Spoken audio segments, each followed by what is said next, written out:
Está começando mais um Diário Gunnercast.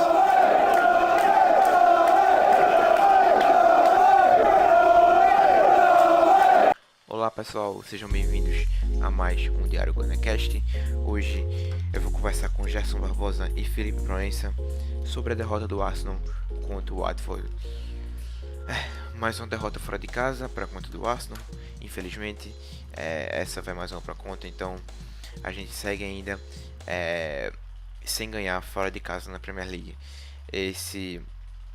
Agora estamos em sexto colocado com 13 pontos, já estamos a 9 pontos atrás do Manchester City e, acreditem se quiser, estamos com a mesma pontuação do Liverpool, que está em oitavo, a gente está acima do Liverpool.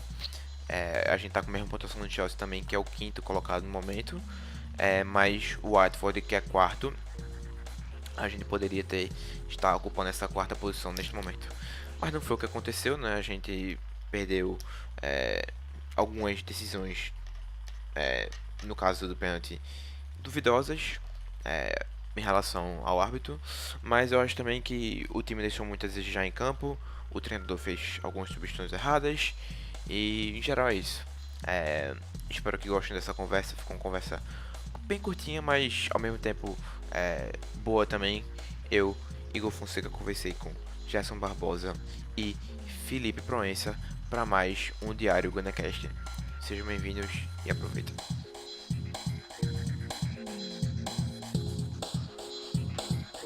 E aí, Gerson, seja bem-vindo de volta.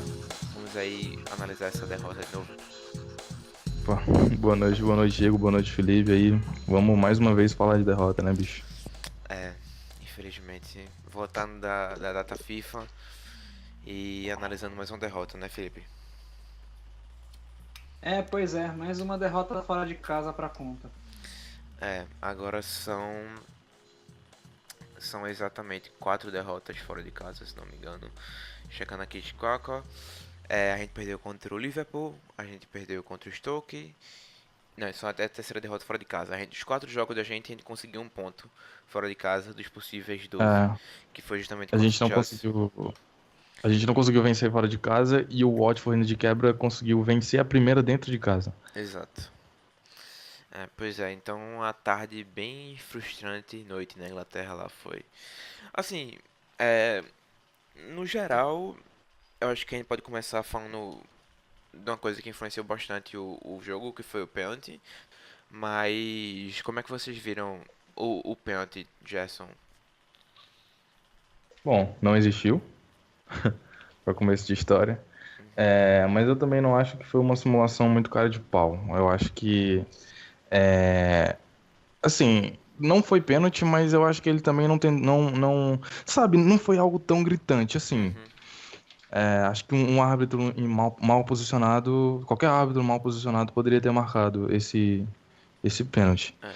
Mas não dá pra negar que aquilo foi uma mudança de eventos, né? Foi uma mudança de lado. Uhum.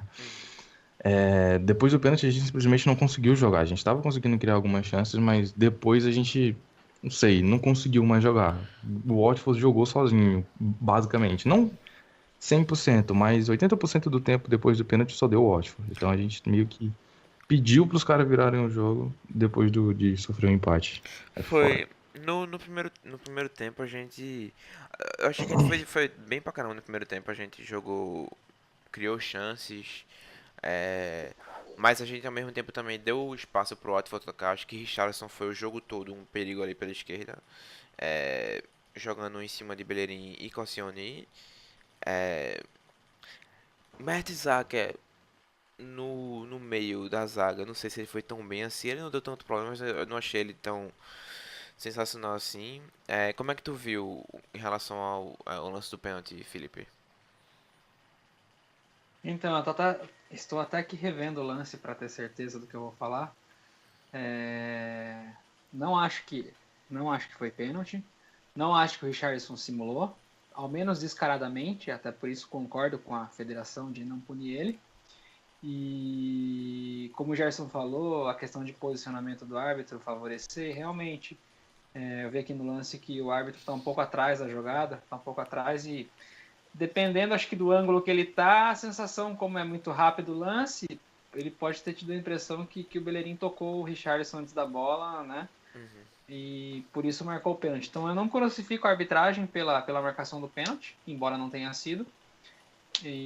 Mas não achei também que, ao menos descaradamente, foi uma simulação.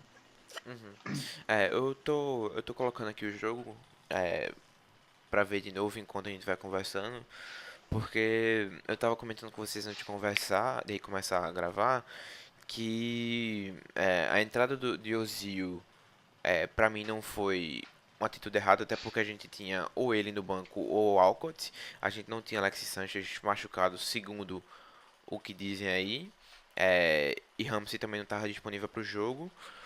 E aí quando o Beck saiu machucado, a gente colocou o Zil, que logo no primeiro lance criou uma chance para Iwobi, mas depois acabou perdendo, né? Então, ou seja, independentemente de pênalti ou não, independentemente se o Watford foi melhor ou não, a gente teve chance para matar o jogo, né?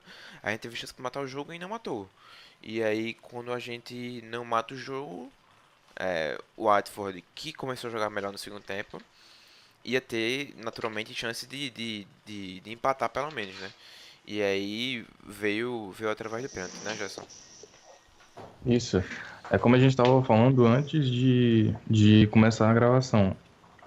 O lance perdido no gol do Ozil foi o que levou ao pênalti dos caras. Eu não tô, eu não tô, eu não vou dar a certeza de que foi na sequência do lance, mas se eu não me engano foi sim. O Ozil perdeu o gol e na sequência da jogada, o Watford partiu para o ataque, trocou o passe, chegou na área, pênalti. Então, assim, a gente pecou demais nas finalizações, a gente precisava capitalizar mais. Principalmente nessa do Ozil. Acho que, também como a gente estava falando, se o Ozil tivesse feito aquele gol, a gente teria saído com a vitória. Não sei se um 2-0 ou um 2-1, mas a gente teria saído com a vitória no jogo, sim. Acho que seria um banho de água fria muito, muito grande no Watford, que vinha tentando bastante naquela altura do campeonato. Uhum. Mas, infelizmente, não saiu, né? Aí, É. como sempre, coisas do Arsenal. Pois é, né? Koscielny no final acabou saindo também por questão de lesão. Eu acho que desde o jogo contra o West Brom, ele tava sentindo alguma lesão, tanto é que ele foi tirado. Tanto é que ele nem jogou, na verdade. Assim, ele jogou. Contra o West Brom ele jogou? Acho que ele jogou contra o West Brom. Jogou. Mas eu via momentos assim dele sentindo dor. E aí no jogo seguinte, que foi contra o Brighton. Foi contra o Brighton? Foi. O jogo seguinte que foi contra o Brighton. Ele não jogou. Quem jogou foi Holding. E aí hoje, depois de ficar de fora da convocação da França e passar 20 dias, 15 dias se recuperando, ele voltou. Hoje não, sábado passado ele voltou a jogar, né? E aí no final acabou saindo também por questão de lesão. Mas, Felipe, em relação ao Ozil, tem rolado umas especulações que ele tá para renovar contrato. O agente dele foi na imprensa e disse que as negociações com o Arsenal estão andando bem. O que é que tu acha? O que é que em relação também ao gol perdido, o que é que você pensa disso em relação à renovação dele de contrato? Bom, eu vi o lance do gol perdido, realmente o jogador da... O Arsenal não pode perder esse tipo de gol e o jogador como o Ozil não pode perder essa oportunidade. Acho que não dá para justificar em cima disso o resultado, mas tem que ser feita uma crítica um pouco pesada em cima disso, porque era uma chance muito clara que ele finalizava muito fraco, né, pro Gomes, não, bateu muito mal, né? E rapidinho, só pra pontuar também, eu tô vendo aqui, revendo o jogo a partir de 60 minutos. Ele entrou, o primeiro lance dele foi o passe pra Iwobi. Iwobi chutou até bem, mas Gomes fez uma bela defesa. E aí depois teve esse lance aí do gol perdido, né? Mas continuei. Ah, sim, exatamente, esse outro lance, esse ele foi muito bem, né? Mas então, voltando ao raciocínio, a respeito da renovação dele, eu acho que para mim, acho que a respeito da renovação tanto de Alexis quanto de Ozil, no caso do Alexis está muito claro para mim, talvez para vocês também, que ele não queira permanecer no Arsenal, quase saiu nessa janela, e a tendência é sair ou em janeiro ou no final, né? Ou na próxima janela de verão. Com relação ao Ozil, é uma situação assim, era um pouco mais de incógnita para mim, ao menos, porque É uma situação que não veio muito mais à tona e passou né, a janela essa janela que a última janela que nós tivemos. Enquanto o Alexis foi especulado em N clubes, o Ozil em nenhum momento foi forte especulado em lugar nenhum. Então, e aí quando o agente dele veio essa semana passada, e declarando que está negociando com o Arsenal e tal, que a negociação está andando, bom, né, vamos dizer assim, ao menos para mim me surpreendeu um pouco com essa ação.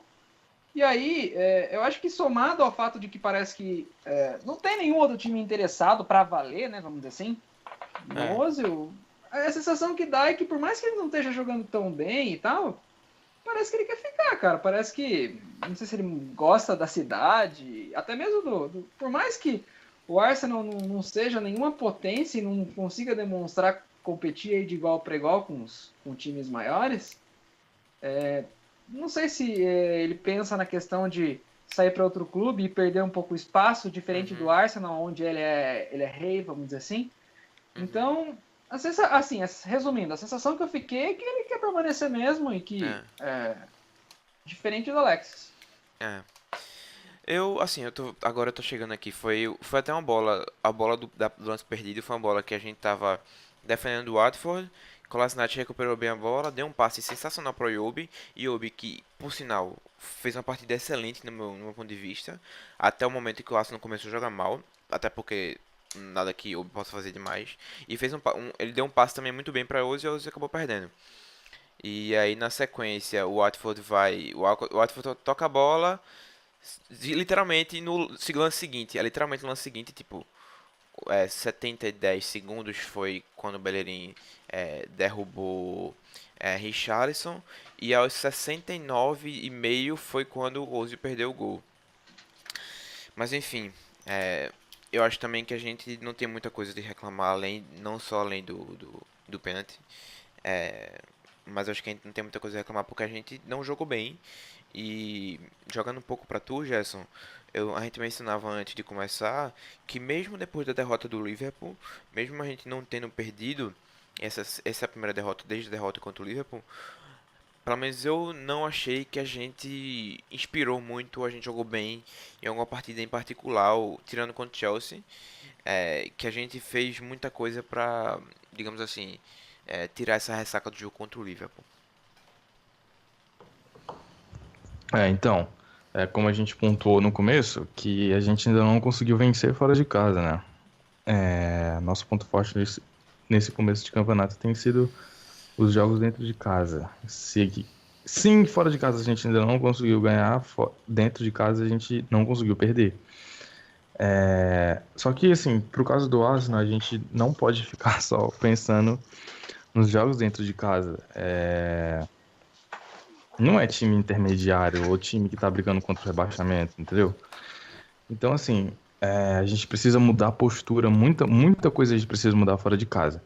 Tudo bem que se for colocar jogo a jogo dos 4 jogos que fizemos fora de casa, a gente pode pontuar, a gente pode colocar muitos erros individuais assim, não individual do jogador, mas individual pro jogo, um erro específico no jogo. Como foi, por exemplo, o erro de escalação com o Stoke, Bom, daí repete o erro, mas são erros detalhadamente diferentes. Que erros de escalações contra o Stoke e contra o Liverpool. Contra o Liverpool a gente ficou 2 horas falando aqui, a gente não tem nem mais o que falar. Mas a gente já sabia que ia acontecer coisa ruim antes mesmo do jogo começar. Contra o Chelsea, porém, a gente voltou melhor, a gente jogou melhor, a gente conseguiu criar chances, a gente conseguiu causar susto nos caras. A gente quase venceu o jogo, como a gente falou. Acho que foi um empate com um gostinho de derrota, né? Porque a gente poderia ter saído com a vitória. Só que nesse caso do Chelsea foi mais uma questão tática, no meu ponto de vista. A gente conseguiu poupar o meio de campo, a gente conseguiu ganhar a batalha do meio de campo. Então, de novo, um caso específico, não é uma coisa que tem que ser repetido. E aí, chegando no Watford, como a gente também falou antes de começar o podcast, eu acredito que seja uma questão acho que subestimou os caras, entendeu? Eu acho que, o Watford, a gente tá conseguindo ganhar fora de casa, tem um bom retrospecto contra os caras. Então, eu acho que de 12 jogos a gente venceu 8. Eu acho que é isso, nos últimos. Se eu não me engano, eu vi uma estatística falando disso. Então, assim, talvez tenha sido isso, talvez tenha entrado isso na cabeça, talvez não, mas foi a impressão que eu tive.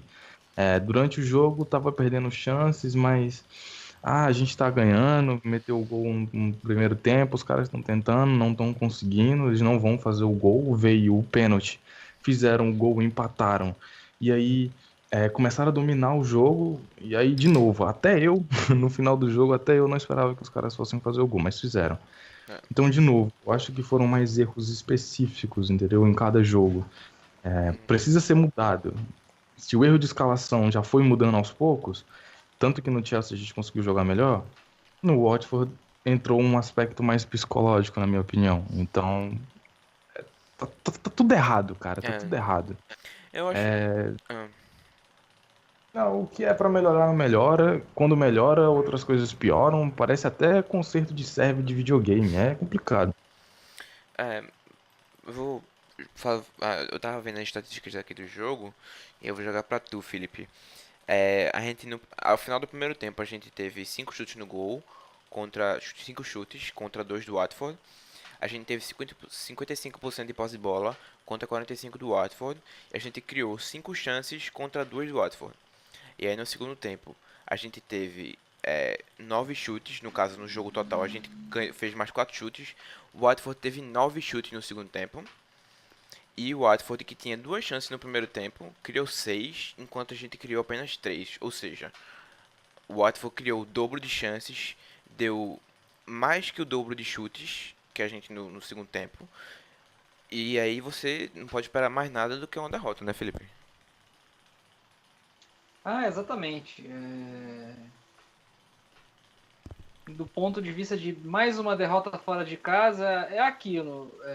Se o Arsenal quer ser campeão de novo da Premier League, não vai ser campeão somando pontos só em casa, né?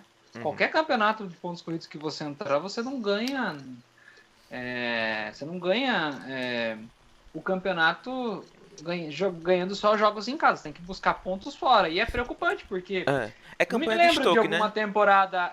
É campanha de Stoke, Oi? né, bicho? É campanha de Stoke. Stoke só ganha fora de casa.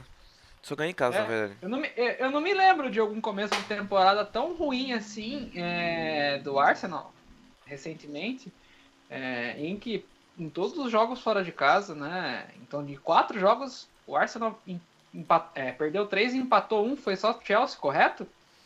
Foi, empatou com o Chelsea. A gente perdeu contra o Stoke, fora de casa 2-0. Liverpool 4-0. E ontem contra o Watford. A gente perdeu, a gente levou 10 gols no total e marcou 1. O Pertzaker foi o único gol que a gente marcou fora de casa até agora. Então, é preocupante, especificamente, lógico, que tirando os clássicos, que são jogos um pouco mais difíceis, até tirando o caso do empate no Stamford Bridge, que não foi ruim, né, do ponto de vista do retrospecto de lá, recente. Esses jogos contra o Watford mesmo, lógico, o Stoke também é difícil, mas mesmo assim, cara, não pode ter 3 derrotas e um empate. 1 ponto em 12 disputados é muito pouco para quem quer ser campeão, resumindo. E a questão do time é como o Gerson falou, arruma uma coisa e depois piora a outra e vice-versa. É complicado, cara. Olha, assim, tá cada vez mais claro para mim que o problema, todo o problema do Arsenal, aliás, todo não é 100%, mas grande parte do problema do time do Arsenal se passa pelo comando, pelo Wenger. Infelizmente, essa é a grande verdade. As escolhas são mal feitas, as escolhas de escalação, coincidentemente, no começo começou com as contratações jogando aos poucos, e aí depois eles entraram, começaram a dar certo, aí ele não tirou mais, mas por outro lado faz algumas outras escolhas assim, meio inexplicáveis. Então, assim, é uma situação beira o insustentável. Dá até pena a gente ter que ficar pegando no pé de um cara que tem uma puta história, né, com o time, né, com o clube. Mas é uma situação que vai beirando o insustentável, né? Porque Só quem não quer não enxerga, vamos dizer assim. Eu também não concordo assim. Eu concordo contigo que dá pena e também não é o certo ficar colocando a culpa só em Ozil. Eu concordo que a gente teve chances e eu digo que caso a bola de Ozil tivesse entrado, caso ele fosse melhor na frente do gol, a gente teria provavelmente ganho o jogo, mas que a culpa também não passa só por ele, né? Não dá pra gente chegar no intervalo ganhando de 1-0, tendo domínio de jogo, assim, não tanto, mas a gente tava dominando o jogo, tava criando chances. Quando a gente ia no ataque, a gente jogava bem, a gente chegava bem no ataque. E aí no segundo tempo, principalmente despencar, né? Porque quando você começa, você tava dominando o jogo, o Watford começou a dominar o segundo tempo inteiro e só dava o Watford, só dava o Watford. A gente não conseguia sair do próprio campo. É, é aquela questão, né? Você pode continuar trocando jogadores, pode continuar comprando jogadores novos, pode continuar fazendo reciclagem do time, mas eu não sei se vocês concordam com isso, mas pra mim o problema desse time é a atitude. E é o problema desse time é do time de 2 anos atrás, é o do time de 3 anos atrás, é do time de 10 anos atrás. 10 ou 9 anos atrás é o mesmo problema. É o problema da atitude, porque qualidade de fato tem. Eu acho que esse time tem qualidade, mas é o problema da atitude. E aí, como tu diz, a única coisa, o único denominador comum desses 10 anos, desses 8 anos, desses, é, desses últimos anos que a gente tem sido frustrado com esse time, apesar das conquistas da FA Cup, apesar é, das Community Shields que a gente ganhou, apesar de uns jogos aqui e ali que a gente ganhou de times grandes e em jogos difíceis, pô, o único denominador comum é Wenger. E aí, pra mim, é um problema de falta de atitude que ele passa pro time. Eu acho, pelo menos isso, porque, como o Gerson disse, é um problema mental que a gente acabou desprezando o Watford. Vocês acham que se fosse um Chelsea, um Tottenham, eles deixariam o time do Watford crescer assim tanto no segundo tempo? Não. Exato. N- Não deixariam. E só para falar um pouco do Wenger, na verdade, só para dar uma pequena opiniãozinha, já que você perguntou aí se outros times fariam isso. Se outros times estivessem com algum treinador na situação do Wenger, já teriam demitido. Principalmente o caso do Chelsea. Só um exemplo. É. E é aquela questão, né? Os Passa caras tudo. demitiram, Hã? os caras demitiram o maior técnico da história deles quando tava numa fase ruim no meio de temporada. Acho que já fala bastante. Uhum. Eu não acho que chega tanto. Não chega ao ponto de Mourinho, né? Porque aquilo tinha questões. Questões internas de problemas internos.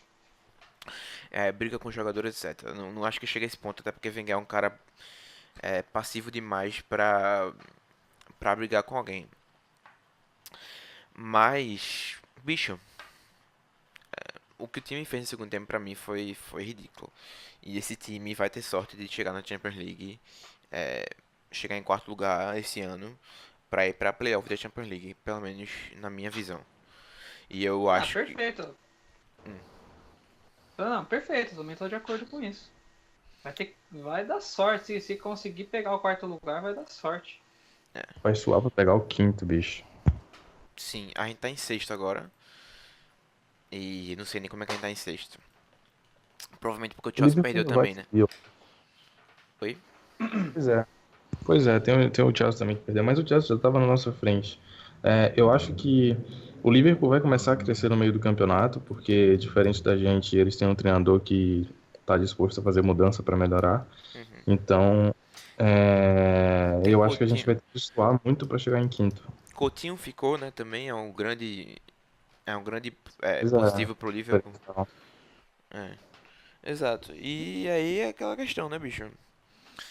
A única coisa que a gente consegue ver em comum nisso, e apesar de eu também, duas coisas que eu não concordo, é só sair jogando a culpa pra cima de Wenger, assim como sair jogando a culpa pra cima de Ozil. Porque eu acho que é o conjunto da obra. É o conjunto de Wenger tá meio pra mim, pelo menos é a minha visão nesse momento, eu não sei se vocês. Mas Wenger tá ali porque ele gosta de estar no Arsenal, claro, é o clube que ele ama. Mas porque ninguém chegou pra ele e disse assim, bicho, tá na hora de ir já. Acabou. E aí vai tudo pra cima, né? Tudo pra Kroenke. Não sei como é que tu vê isso, Gerson. Assim, eu vejo. Tipo assim, cara, eu concordo com a sua visão de que é um conjunto da obra, mas é um conjunto da obra que começa pelo Wenger, né? Uhum. Acho que, assim, é o grande causador desse problema, dos problemas que a gente vem enfrentando. É por isso que tem jogador que tá desanimado, é por isso que tem jogador como o Chamberlain que quer sair. O Chamberlain, mano, tipo, o cara nem titular é. Aí, enfim, todos esses problemas que a gente enfrenta psicológicos e dentro de campo passam pelo Wenger. Acho que assim, eu vejo ele como o grande culpado dos problemas a começarem, entendeu? Claro que os outros também são, mas pelo menos ele é o grande culpado de ter ocasionado esses problemas. Uhum. Mas o culpado maior é o Kroenke, sim. É. Mas é aquilo que a gente já sabe, que a gente já viu, né? Ele não encara o Arsenal como um clube de futebol, ele encara o Arsenal como uma empresa. Enquanto o Arsenal estiver lucrando para ele, enquanto o Arsenal estiver dando dinheiro para ele vai aí tentar comprar o clube, tentar deixar o cara, sabe? Uhum. Porque o Wenger não contrata, o Wenger não gasta o caixa. E só entra dinheiro, só vai entrando dinheiro e não sai. Então, enquanto o Arsenal tiver desse jeito, ele não tá nem aí. Uhum. Porque ele vem daquela cultura americana de os times de lá são franquias, são plenas empresas. É. Vão mudar de cidades a partir do momento em que a cidade não estiver oferecendo a eles um bom serviço. Como foi o caso, inclusive, do Rams, que é o time do Kroenke. Então, foi para Los Angeles, um mercado maior, Ele vê, etc. ele vê o Arsenal como uma fonte de lucro, né? É isso que ele vê, é isso que ele enxerga. Ele olha pro Arsenal e vê um monte de dinheiro. É isso que ele vê. Exatamente. Então, assim, se depender dele, nunca vai ser demitido. Só é aquilo a nossa única esperança passa pela cabeça e pelas decisões do Gazidis. Mas, Ele enfim, não tem. eles já É, tiveram desentendimentos, eles dois que eu digo do Gazidis e do Wenger. Mas não chegou não chegou a ser algo que ocasionasse na demissão do Wenger. E nem acho que vai chegar a tanto. Então, o Wenger é. acho que tem mais poder de decisão, de falar lá dentro do que ele. Então, É óbvio, é óbvio. Os rumores que surgiram anteriormente foi que o Gazidis era contra a permanência de Wenger. A maioria de todo mundo que estava lá na reunião que aconteceu no final do ano passado, no final da temporada passada, depois da final da FA Cup, era contra a permanência de Wenger, mas Kroenke foi o único que foi a favor e a opinião que importa é a opinião dele, né? E como é que tu enxerga isso, Felipe?